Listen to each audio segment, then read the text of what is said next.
అసలు ఈ మృగాన్ని ఎవరు ఆపలేరా? ఇంతకీ వీడేం చూస్తున్నాడు?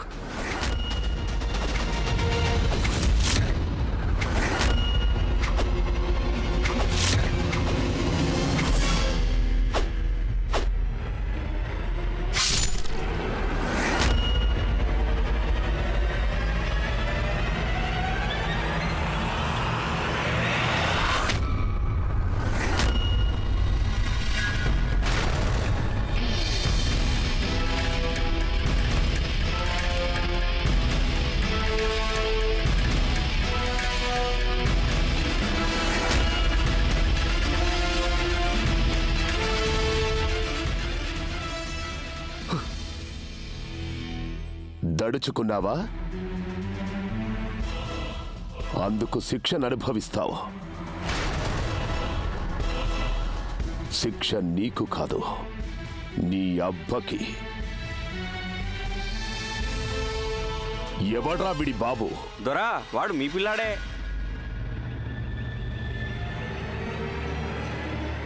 నన్ను శిక్షించకండి బాపు. శిక్ష నీకేరా లభించేది. కానీ మీరు ఇందాకన్నది తమాషాగా అన్నానులే.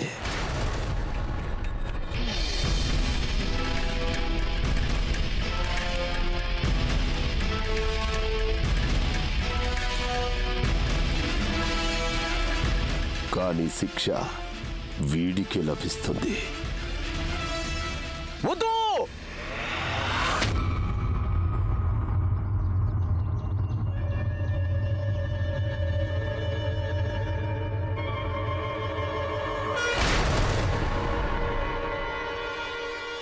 ఎవర్రా నువ్వు?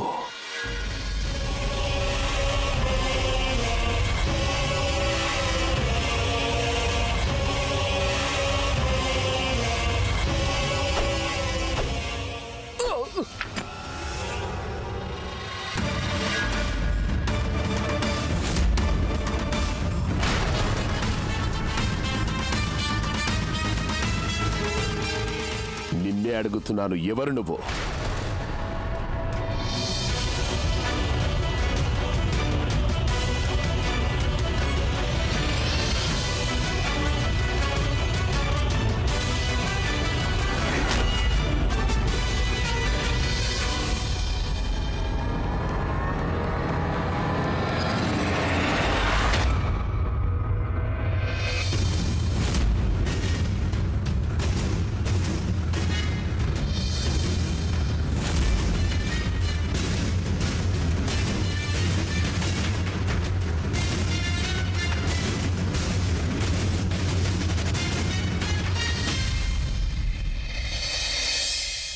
చూడు, రేపట్లోగా ఈ మహల్ని పూర్తిగా పూలతో అలంకరించాలి. అలంకరణ అయ్యింది, కానుకలైపోయాయి, పూజా సామాగ్రి కొనేసాం. ప్రసాదం రేపొద్దునే చేసేస్తాను. నువ్వు వెళ్ళు. ఆగాగు, వెళ్ళు.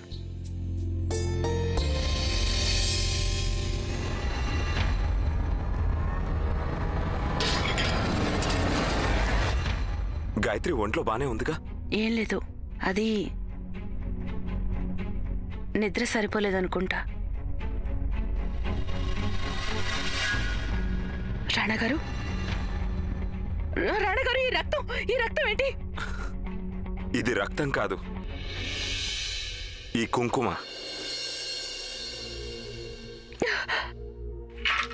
క్షణంలో నా మనసు. ఆహా, ఇప్పుడు క్షణాలు కాదు, సంవత్సరాల గురించి ఆలోచించండి గాయత్రి. ఎందుకంటే మిమ్మల్ని మేము ఎన్నో ఏళ్ల పాటు ఆట పట్టిస్తూనే ఉంటాం.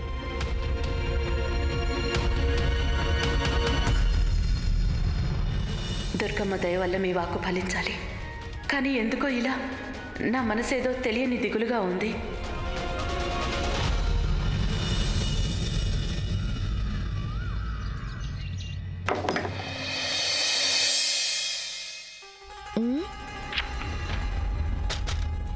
లక్ష్మణ్, మీరు ఇక్కడికి ఎందుకు వచ్చారు? ఏంటి? గాయత్రి మమ్మల్ని చాలా కోపడ్డారు. నాతో చెప్పారు, కాబోయే భర్తని నువ్వు అనకూడదట. అలాగా? అయితే ఇది మళ్ళీ ఓసారానండి. ఇంతకు ముందు నన్ను ఏ రాకుమారి కూడా మీరు అని పిలవలేదు. మీరిక్కడి నుంచి వెళ్ళండి. పెళ్లికి ముందు వధూవరులు ఒకరినొకరు చూడడం మంచిది కాదంటారు. ఇప్పుడు ఎలాగో వచ్చేసాను కదా, మిమ్మల్ని చూశాకనే వెళ్తాను. ఈ రాకుమారిని చూడాలంటే మీరు ఇంకొంచెం సమయం వేచి ఉండాల్సిందే.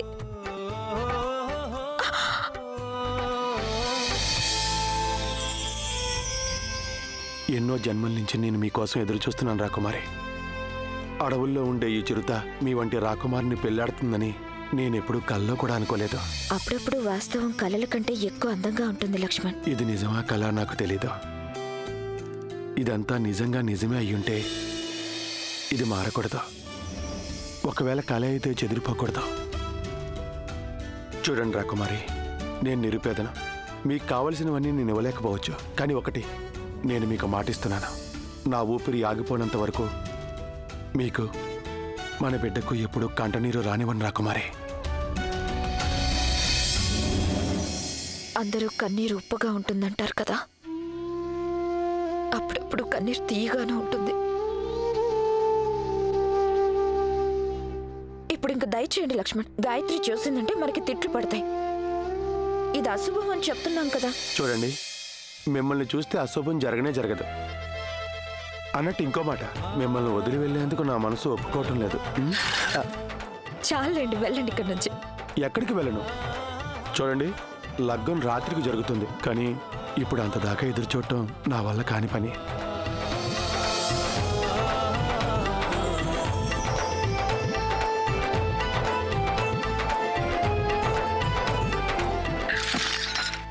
ఓపిక పట్టండి శ్రీవారు, ఒక్కోసారి ఎదురుచూపులు ఎంతో తీయగా ఉంటాయి.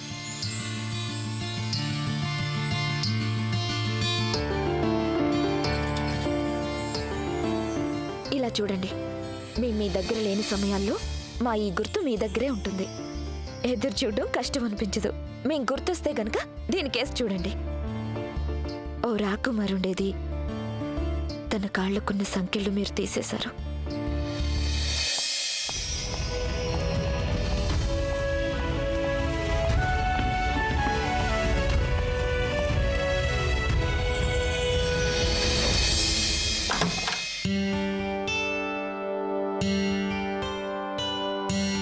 ఇంత ఆలస్యం చేసావేంటి? మేము లక్ష్మణ్తో స్వర్ణ, ఈ లోకంలో ఏ వధువు ఇంత అందంగా ఉండదేమో.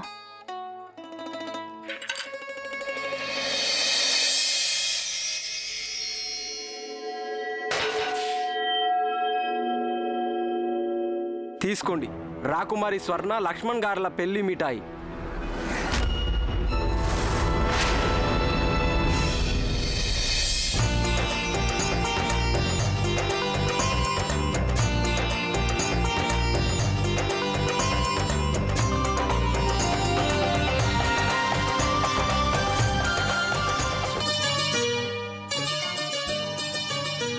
ప్రేమ ఉయ్యాల హాయి జంపాల ఒకరికి ఒకరుండగా చిరునవ్వు చిందే శ్రీవారి పొందే సతికే పులకింతగా.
ఇంట్లో పెళ్లి జరుగుతోంది, వెళ్దామా?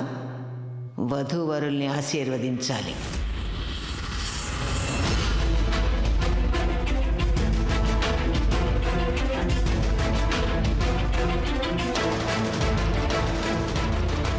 వధూవరులు ఇద్దరు పరస్పరం మాలలు మార్చుకోండి.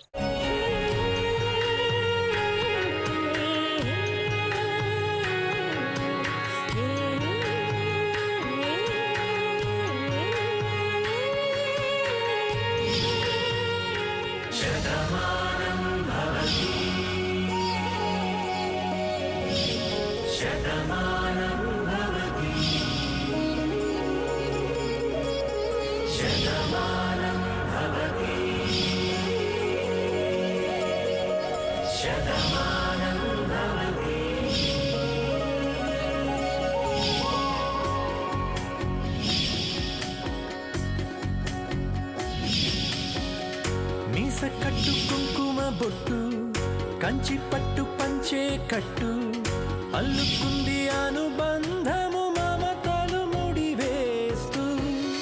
తను తన తాళి బొట్టు, ఆమె తన ఆయువు పట్టు, ఏకమైంది దాంపత్యము 7 అడుగులు వేస్తూ.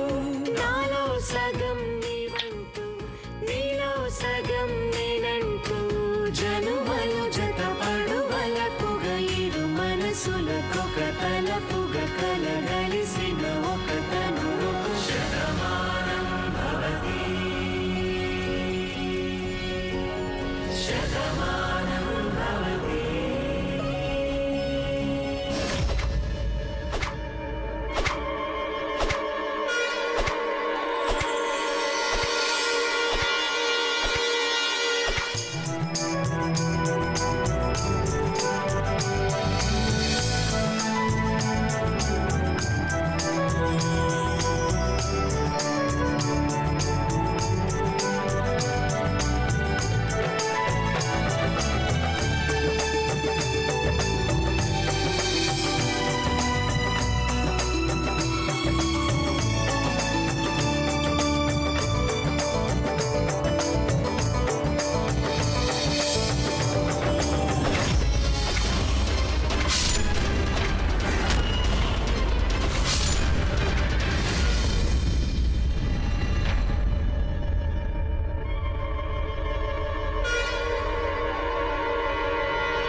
ఏమైంది గాయత్రి?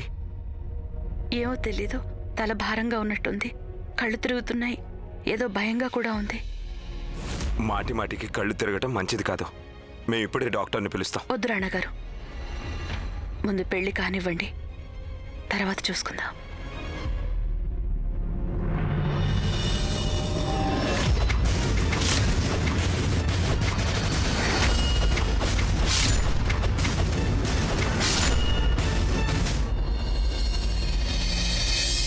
అయినా ఓ మాట చెప్పమా, ఇలా మీకు కళ్ళు తిరగటం వల్ల మాకు మేలే జరుగుతోంది. ఇంతకుముందు రాజమాతను చూడగానే మీరు సిగ్గుపడి మీ చెయ్యి వదిలేసేవారు, కానీ ఇప్పుడు 2 చేతులు.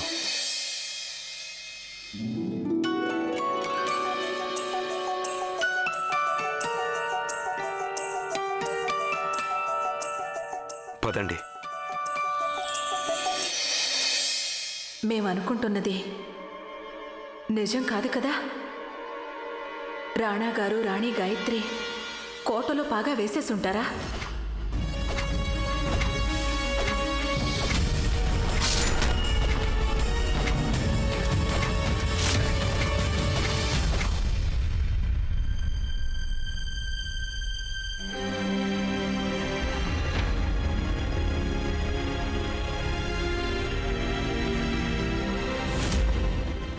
ఇది విచిత్రంగా ఉంది, కంకణం ఎలా తెగిపోయింది?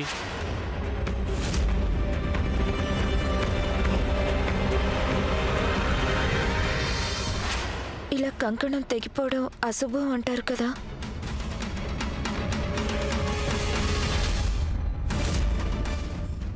రాణగారు, ఈ రక్తం ఏంటి? ఇది రక్తం కాదు, ఈ కుంకుమ. స్వర్ణ, దారం సన్నగా ఉండుంటుంది, తెగిపోయింది. మరో కంకణం కట్టుకోవచ్చు. పంతులు గారు, దాన్ని ముడివేయండి, తంతు ప్రారంభించండి.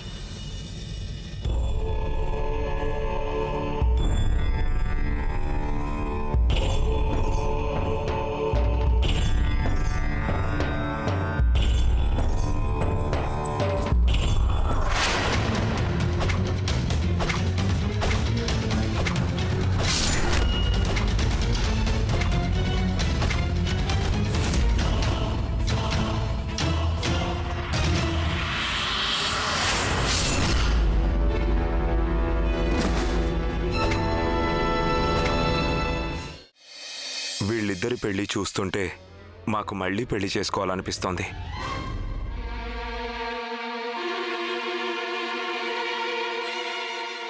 అంత కోపంగా చూస్తారేంటి? మిమ్మల్నే కదా మేం పెళ్లాడతాం అంటున్నాం. మనకు మొదట పెళ్ళైనప్పుడు మీరంటే మాకేమాత్రం ఇష్టం ఉండేది కాదు. మరిప్పుడు? ఇప్పుడా? ఇప్పుడు ఆలోచించి చెప్తాం.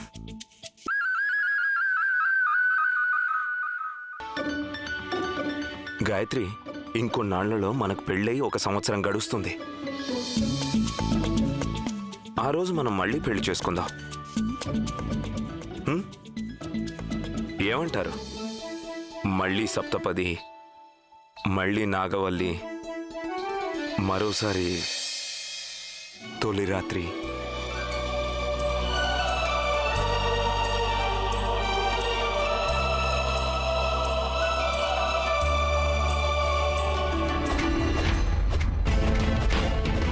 ఈరోజు మాతో నాగా వస్తున్నాడు రాణాగారు.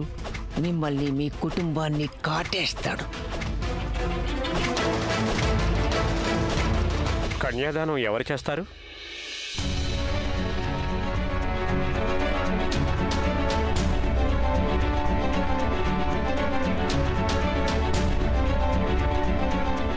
కన్యాదానం మేం చేస్తాం.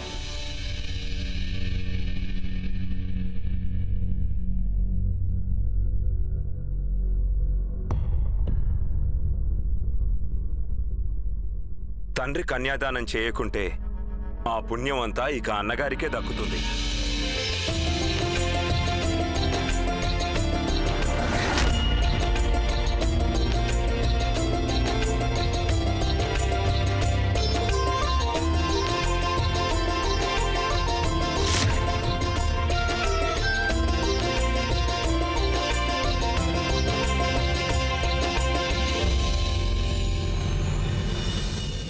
అయ్యో, హోమం ఆరిపోయిందే.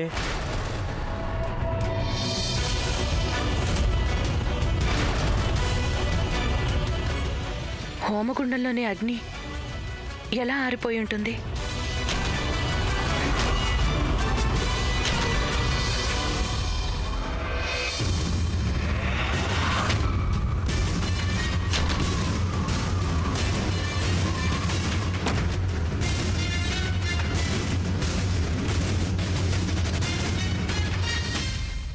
కిటికీ తెరిచుంది కదా, అందుకే గాలి వీయడంతో అగ్ని చల్లారిపోయినట్టుంది. మీరు మళ్ళీ వెలిగించండి.